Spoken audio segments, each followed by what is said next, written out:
Your blazer looks like you bought it at a yard sale, Arwen Preston said, still admiring herself in the conference room window. I stayed silent.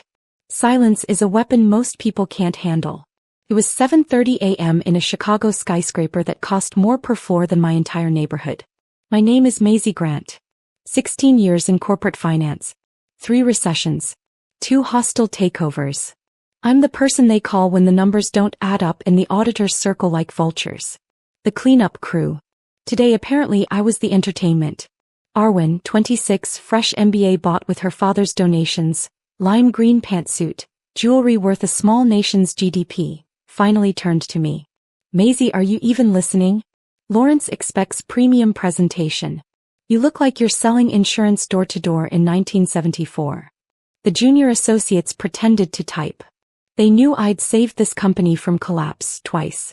But Arwen was the CEO's daughter, and bloodline beats competence 95% of the time. Suits fine, Arwen, I said evenly. Lawrence Caldwell's flying in to decide whether to invest $3.5 billion. He cares about ROI, not hemlines. She rolled her eyes. God, you're so literal. This is about vibe.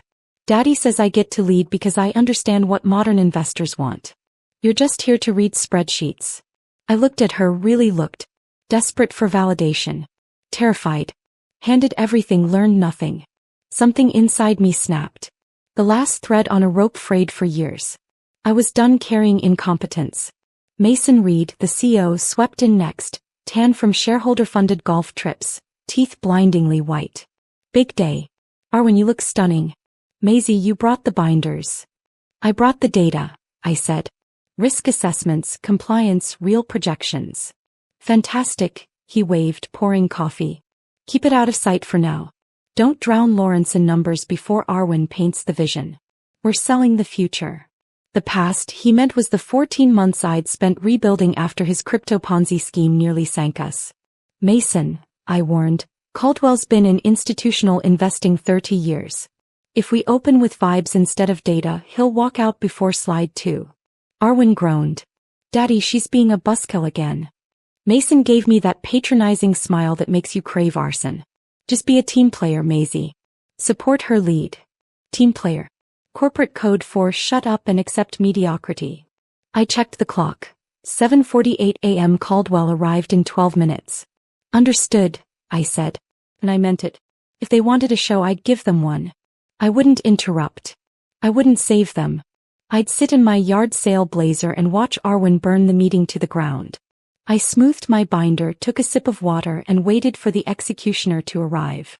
The conference room doors opened at exactly 8 a.m. Not 7:59.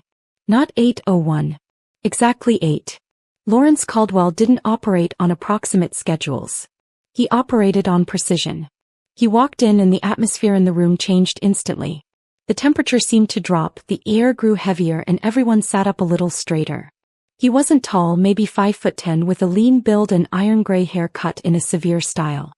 He wore a navy suit that fit him like it had been engineered rather than tailored, and his eyes were the color of winter fog. He didn't smile. He didn't make small talk about traffic or weather. He simply walked to the head of the table, placed a slim leather portfolio down, and looked at each of us in turn. Behind him, 2 junior analysts trailed like nervous attendants following a monarch known for sudden executions. Mr. Caldwell, Arwen practically squealed, jumping out of her chair. She extended her hand, bracelets jangling like wind chimes in a hurricane. I'm Arwen, so excited to finally meet you. I've been following your fund sustainability initiatives, super inspiring work. Caldwell looked at her hand for a full 2 seconds before accepting it. The handshake was brief, professional, and utterly devoid of warmth. Miss Preston, he said. His voice was dry, like wind blowing through dead leaves. Your father speaks highly of you. Oh, Daddy's totally biased, Arwen laughed, tossing her hair. But seriously, we are so ready to blow your mind today. We're thinking beyond traditional metrics, you know? Holistic growth paradigms.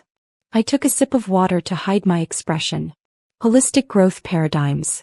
What in the actual hell did that even mean? Mason beamed like a stage parent at a children's talent show. Arwen has prepared a presentation that really captures our forward momentum, Lawrence. I think you'll find it refreshing. Caldwell didn't acknowledge Mason. He sat down, opened his portfolio and removed a fountain pen. I have 90 minutes, he said. My team has reviewed your annual filings. I have specific questions regarding your debt-to-equity ratios, your exposure in the commercial real estate sector, and the sustainability of your dividend policy given current cash flow projections. He looked up, his gaze sweeping the room. It passed over Mason, dismissed the trembling associates in the corner and landed on me. He held my gaze for 3 seconds. It wasn't flirtatious or friendly. It was recognition. He saw the exhaustion, the rigid posture, the absence of a smile. He saw a fellow predator sitting in a room full of prey.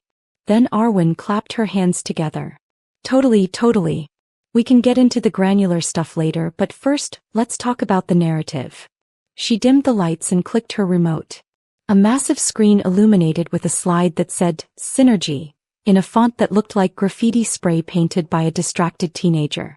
Business, Arwen began, pacing the room with exaggerated hand gestures, is a conversation. And right now our company is shouting into the void. But are we listening? Are we receiving? We're pivoting toward a consumer-centric, eco-forward, digitally native storytelling framework.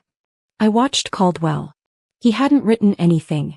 He was staring at the screen with an expression that fell somewhere between profound boredom and mild physical discomfort. We're launching an influencer partnership campaign, Arwen continued, clicking to the next slide, which showed a collage of social media personalities holding our products. We're calling it Project Resonance. We're projecting a 400% increase in brand emotional connectivity by Q4. Emotional connectivity isn't a financial metric, Caldwell said. He didn't raise his voice. He simply dropped the statement into the room like a stone into still water. Arwen froze. Her smile flickered. Well, I mean brand sentiment. It translates into revenue eventually. Eventually, Caldwell repeated. He turned to Mason. You're requesting $3.5 billion of institutional capital, and your opening pitch is brand sentiment. Mason chuckled nervously. Lawrence, it's about capturing the demographic shift. The younger consumer base. Younger consumers don't control pension funds, Caldwell said flatly. He turned back to Arwen. What is your customer acquisition cost for this Project Resonance compared to your traditional marketing channels? Arwen opened her mouth. Nothing came out. She looked at the screen as if the answer might magically appear in the pixels. Well, the data is still emerging because it's organic growth, right? It's not static. It's not organic, I said. The room went silent. Arwen's head whipped around. Mason looked like he wanted to throw something at me. But Caldwell simply turned his chair slightly to face me directly. It's not organic, I repeated, keeping my tone flat and factual. The customer acquisition cost for influencer marketing channels is currently averaging $67 per conversion, which is 23% higher than our direct mail campaigns. However, the lifetime value of those customers is 38% lower because the retention rate is 4 months. Caldwell touched his pen to paper. He wrote something down. Maisie, Arwen hissed, her smile now resembling a grimace of pain. I was getting to that. You don't need to interrupt the flow. There was no flow, Arwen, I thought. There was only a drain and we were circling it at increasing velocity. Continue, Caldwell said to me, completely ignoring Arwen's protest. I hesitated. This was the moment. I could save her. I could give a vague answer, blame market volatility, cite industry trends. That's what a team player would do. That's what the Maisie of 5 years ago would have done. But then I remembered the yard sale comment. I remembered Mason telling me to stay quiet. I remembered 16 years of carrying people who couldn't carry themselves. The retention rate is low, I said, locking eyes with Caldwell, because the product quality in the new vertical was compromised to fund the marketing budget. We reduced R&D spending by 18% to pay for the influencer contracts. Customers purchase once, realize the product is inferior to our legacy line and don't return. Mason made a choking sound. Maisie, that is completely out of context. Is it? Caldwell interrupted. He didn't look at Mason. He kept his eyes on me. Continue. Arwen stood there under the dim light of her synergy slide, slowly realizing that this wasn't a game, and I wasn't a supporting character in her personal narrative. I was holding the script and I was about to read every single page. After I laid out the truth about the R&D cuts, Mason called for what he termed a strategic intermission. His face had gone from its usual tan to an alarming shade of eggplant. "Let's take 15, he said, his voice tight. "Regroup. Refresh. Arwen, let's recalibrate the messaging." He grabbed Arwen by the elbow and practically dragged her into the adjacent break room. Through the glass partition I could see aggressive gesturing and hear muffled voices rising in pitch. It looked like two people trying to rearrange deck chairs on the Titanic. I stayed seated. I wasn't hiding. I wasn't apologizing. I had lit the match and I was going to watch what burned. Caldwell stood up and buttoned his jacket. "Miss Grant," he said. "Walk with me. I need to make a call." It wasn't a request. I stood, smoothed my supposedly inadequate blazer and followed him out of the conference room. The associates in the corner watched me leave like I was being led to an execution. The hallway was quiet, carpeted in plush gray that absorbed sound. We walked in silence toward the elevator bank. Caldwell pressed the button but didn't look at his phone. Instead he turned to face me. "How long?" he asked. 16 years, I said. "No," he clarified. "How long has the daughter been in a position of authority?" "For months," I replied. "Since Mason decided he wanted a succession plan that would look good in business magazine profiles." Caldwell nodded slowly, watching the elevator numbers descend. "I've seen this before. Usually in family-owned manufacturing firms in the Midwest.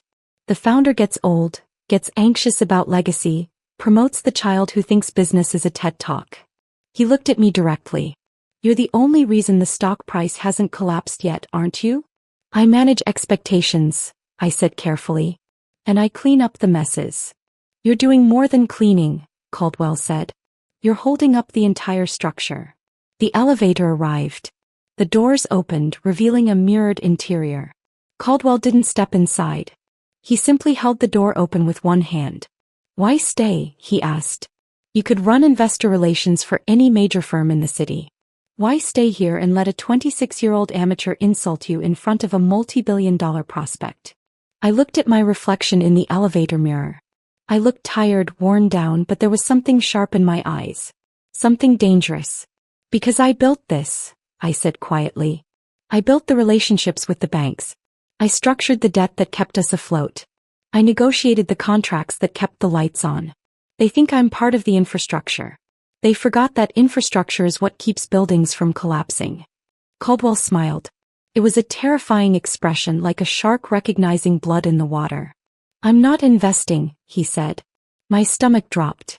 I'd known it was coming, but hearing it spoken aloud felt like a physical blow. "However," he continued, "I'm not walking away yet either. I want to see how this plays out.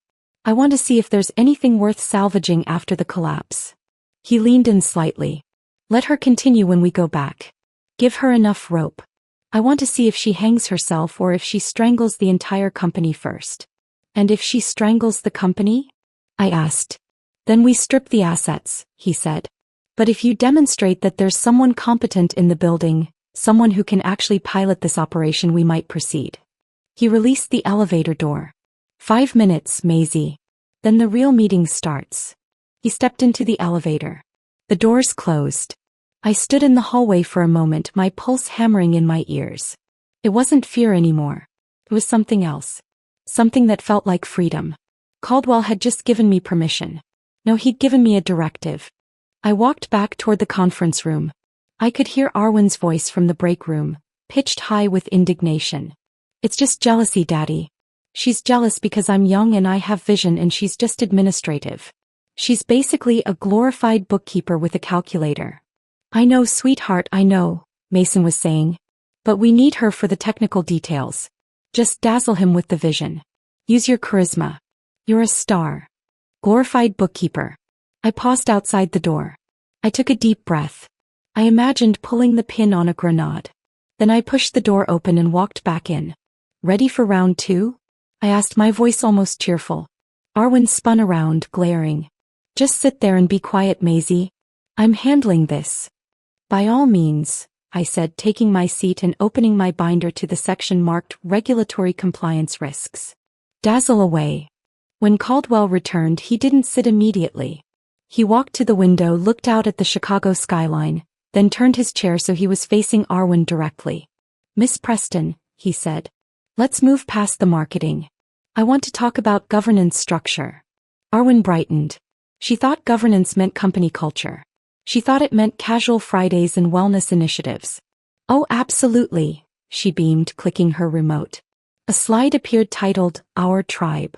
It featured stock photos of diverse people high-fiving in a sunlit park that definitely wasn't anywhere near our actual office. "We believe in horizontal leadership," Arwen said. "We're empowering our team members to be their own entrepreneurs. It's about holistic ownership." "I'm referring to your board composition and audit committee oversight," Caldwell said.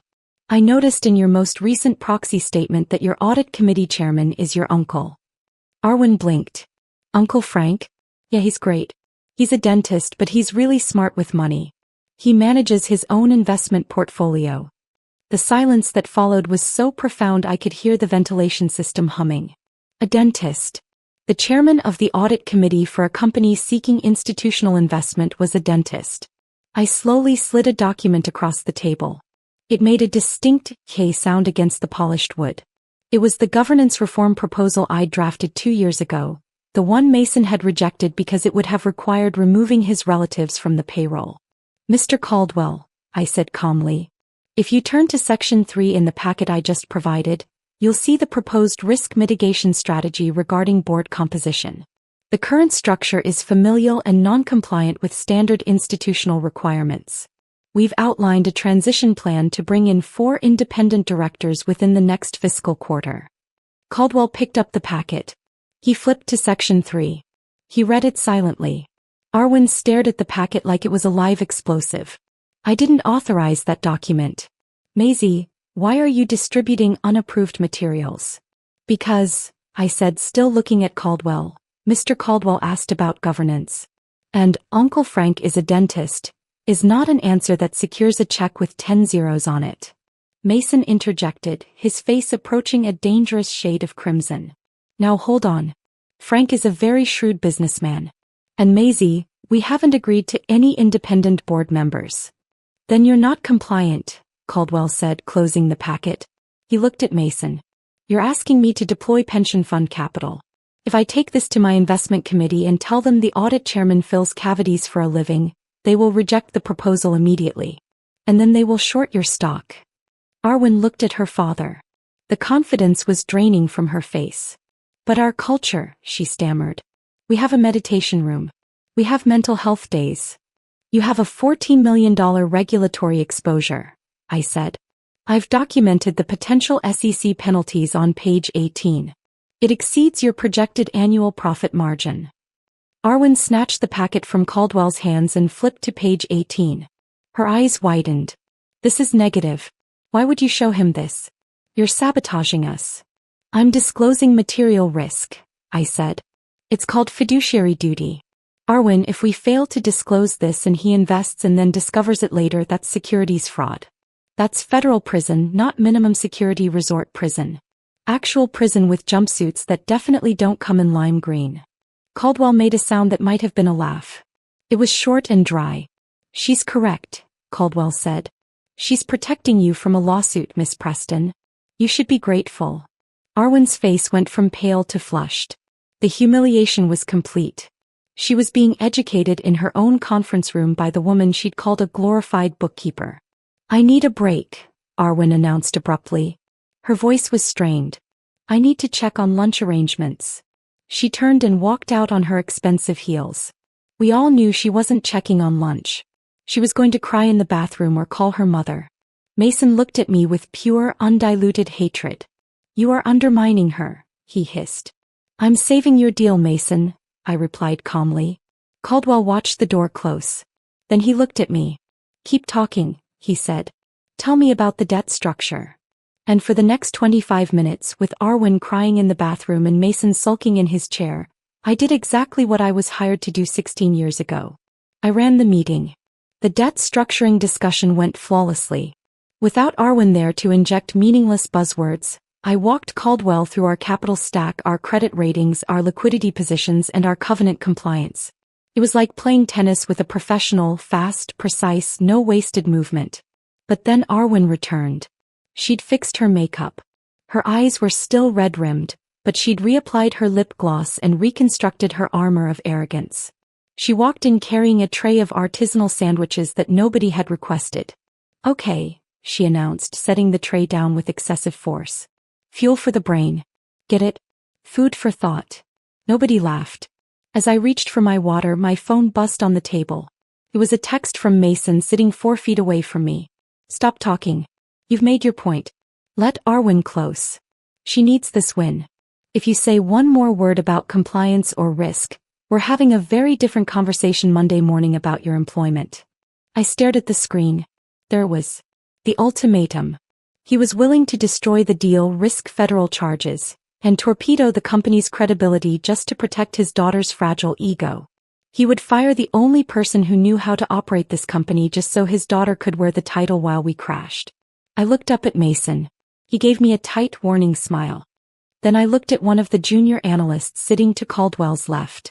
A young woman, maybe 27, sharp eyes, wearing a suit that was professional and understated. Throughout the meeting, she'd been taking notes every time I spoke. He caught my eye. She gave the smallest, almost imperceptible nod. Then she tapped her pen on her notebook twice. It was a signal. "We see you. We know who's actually running this operation." In that moment, I felt more connection with the strangers across the table, the people who were technically adversaries, than I did with the man I'd worked for 16 years. Caldwell cleared his throat. "Miss Preston," he said to Arwen, "your colleague has explained the debt architecture. I'd like to hear your plan for future revenue streams, specifically how you intend to monetize the new software platform." This was the trap. The software platform didn't exist. It was vaporware, a concept Mason had floated to boost the stock price last quarter. Arwen brightened immediately. "Oh, the platform. It's going to be the Uber of what we do. Fully scalable, AI-driven, blockchain-enabled." She was just reciting words she'd heard on financial news programs. "Who is the lead developer?" Caldwell asked. "We're sourcing talent currently," Arwen said. "But the vision is crystallized." "You don't have a chief technology officer," Caldwell stated. "We have a fractional CTO," Arwen said. "It's very agile." I knew the fractional CTO. It was a freelancer in Poland. We paid $45 an hour to maintain the website. I looked at my phone. The warning from Mason was still glowing on the screen. I looked at Arwen, drowning in her own fabrications. I looked at Caldwell, waiting for me to intervene to save them, to lie. If I stayed silent, the deal died. If I spoke, I got fired. I took a slow sip of water. I thought about my mortgage. I thought about my retirement account. I thought about 16 years of sacrificed weekends and missed holidays. And then I thought about Uncle Frank the dentist. I put the phone face down on the table. "Actually," I said, breaking the silence, "we don't just lack a CTO. We don't own any proprietary code. The platform is white-labeled from a third-party vendor in India. We don't own the intellectual property." Arwen gasped audibly. "Maisie." Mason slammed his hand on the table. "That is enough. Maisie, leave this room immediately." "Sit down, Mason," Caldwell said. His voice wasn't loud, but it had the weight of an anvil. Mason froze. "Excuse me." "I said sit down," Caldwell repeated. "Unless you want me to contact the SEC right now and report you for material misrepresentation during a capital solicitation." Mason sat down. He looked like he was experiencing a medical emergency. Arwen looked like she might actually be sick. "Maisie," Caldwell said, using my first name for the first time, "tell me about the licensing agreement." And I did. I ignored my boss. I ignored his daughter. I laid out the corpse of the company on the table and performed a complete autopsy right there in front of them. For the next hour, it wasn't a pitch meeting. It was a deposition. Caldwell asked questions. I answered them truthfully. Arwen and Mason sat there like two mannequins in a department store window display commemorating corporate failure. Every time I spoke, I could feel my career evaporating. I could visualize my access badge being deactivated, my desk being boxed up, my name being removed from the directory. But it felt liberating. It felt like removing a weight I'd been carrying for so long I'd forgotten what it felt like to stand up straight. I wasn't spinning anymore. I wasn't polishing anymore. I was just holding up reality and saying, look, this is what's actually here. So, Caldwell said finally, closing his portfolio. To summarize, your marketing strategy is based on purchased engagement. Your audit chairman is a dentist. Your software is rented. And your CEO is suppressing internal risk assessments. That's a somewhat harsh interpretation, Mason croaked. He sounded like he'd aged a decade since breakfast. It's the accurate interpretation, Caldwell said. He looked at Arwen. And you believe buzzwords are a substitute for actual business strategy. Arwen, to her credit or perhaps her delusion, attempted one final play. She stood up, tears forming in her eyes. You're being cruel, she said, her voice breaking. You're just an old man trying to gatekeep. I have a vision. I have followers. You have nothing, Caldwell said. He didn't say it cruelly. He said it like he was reading a weather report. You are an empty suit, Miss Preston. And not even a well-fitted one. Arwen burst into tears. Real, ugly, mascara-running tears. She grabbed her designer handbag and fled from the room. This time Mason didn't chase after her. He just slumped in his chair, staring at the table like it held the answers to where everything went wrong. Caldwell stood. His two analysts stood with him. Thank you for your time, he said to Mason. Mason looked up, a flicker of hope in his eyes. So, is there any possibility of... We'll be in touch, Caldwell said. The standard non-answer. Then Caldwell turned to me. He extended his hand. Maisie, he said. Thank you for the transparency. It's rare in this industry. I shook his hand. His grip was firm, dry, and respectful. Just doing my job, Mr. Caldwell. For whatever time I have left in it. Not much longer, Mason muttered under his breath. Caldwell heard it. He paused, looked at Mason, then back at me. He didn't say anything else. He simply turned and walked out, his analysts following him like silent shadows. The door closed. I was alone in the room with Mason. The silence was thick with the ghosts of destroyed careers, including my own. Mason slowly turned his head to look at me. His face was a mask of cold rage. You're finished, he whispered. You understand that, right? You're done in this city. I will make sure you never work in finance again. I will sue you for breach of confidentiality. I will destroy you. I stood up. I gathered my binders. I stacked them with deliberate care. Mason, I said, looking him directly in the eye. I didn't breach confidentiality. I prevented fraud. There's a difference. And if you sue me, I will depose Arwen. I will put her on a witness stand and ask her to explain what EBITDA stands for under oath. Do you want that? Mason's mouth opened, then closed. His face turned purple. I'm going to my office to pack, I said. Send HR down with the paperwork. I walked out. My legs were shaking, but my head was high. I had just detonated my career, but I'd saved my integrity. Or so I thought. I didn't know the game wasn't over. I didn't know that Lawrence Caldwell hadn't just left the building. He was making a phone call. My office was a corner space with a view of Lake Michigan. I had fought for this view. I had earned it, crisis by crisis, deal by deal. Now it looked like someone else's room. I pulled a cardboard box from the storage closet, the universal symbol of corporate termination. I started packing the framed photo of my rescue dog Luna. The glass award from 2017. The emergency chocolate stash in my drawer. My hands were shaking. The adrenaline was fading, replaced by a wave of nausea. What had I just done? I was 50 years old. I had a mortgage. I had bills. Who hires a whistleblower? Who hires the woman who sinks her own ship? There was a knock at the door. It was Abigail from H. Abigail and I used to get drinks on Friday evenings.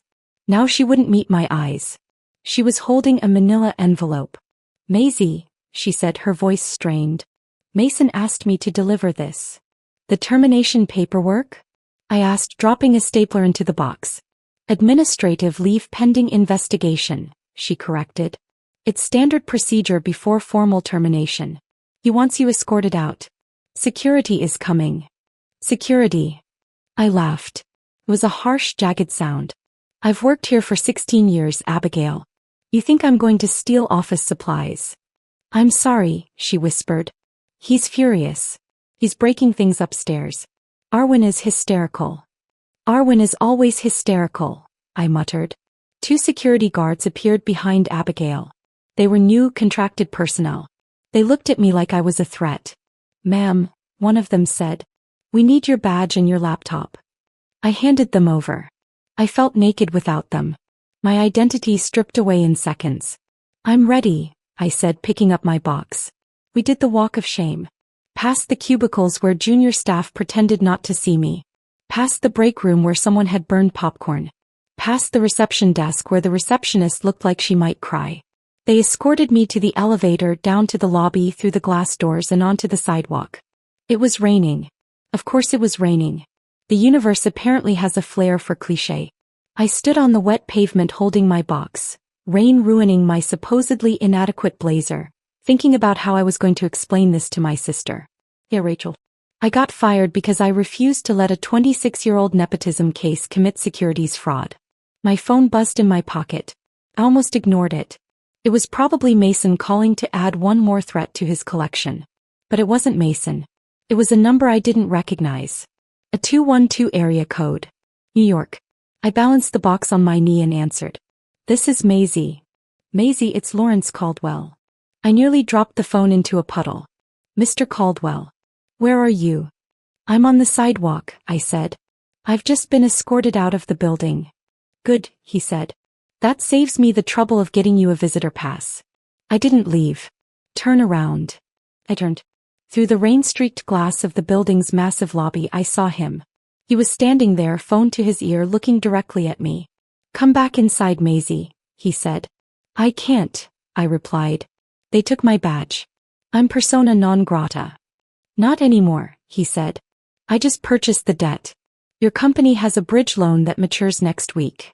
A messy little detail Mason forgot to mention, but my analysts located it. I just acquired the note from the bank. Technically, as of 7 minutes ago, I am the primary creditor of this organization. Which means I control the lights, I control the doors, and I control Mason. I stared at him through the glass, rain dripping down my face. "Come back inside," he repeated. "We have a meeting to finish. And you're underdressed for the weather." I walked back through the revolving doors, box still in my arms, rain dripping onto the marble. The guards who'd just thrown me out stepped forward, until Caldwell raised a finger. "She's with me." They backed off. "Leave the box," he said. "You won't need it." We rode the elevator in comfortable silence. "Why?" I asked. "This company has good bones," he said. "Just a termite problem in the executive suite. You're the exterminator." Back in Mason's office, he dropped his phone mid-rant. Arwen sat on the sofa, mascara smudged. "What's she doing here?" Mason barked. "Security works for me now," Caldwell said, perched on the desk. "I bought your bridge loan. You're in covenant default, starting with that dentist on your audit committee. I'm calling it due." Mason paled. "I don't have $22 million. Then convert it to equity." He stepped down. "Arwen's fired for cause." Arwen shrieked. "You can't fire me. My father owns this company." "Not anymore," Caldwell said. Then to me, "I'm nominating you as interim CEO." Arwen sneered. "Her? She wears discount suits." I leaned in. "It's a consignment boutique, and my worth isn't measured by price tags." I turned to Mason. "Clear your office by 5. I've got damage to undo." Monday 7:45 I sat in the corner office. Clean, quiet mine. Abigail hovered nervously. "Call me Maisie," I said. "And get me board candidate resumes by 3. In the desk drawer, a note from Caldwell. "Competence is the only currency that matters. You're wealthy in the ways that count. P.S. Burn the synergy slides." I laughed. Outside, Lake Michigan stretched clear under a post-storm sky that I picked up the phone. "Restore R&D's budget. And order lunch. Nothing artisanal. Just real food." The numbers were ugly. The work hard. But for the first time in 16 years, I wasn't cleaning up a mess, that I was building something that would last. I sipped my coffee. It tasted like victory. And my suit looked absolutely fine. The end.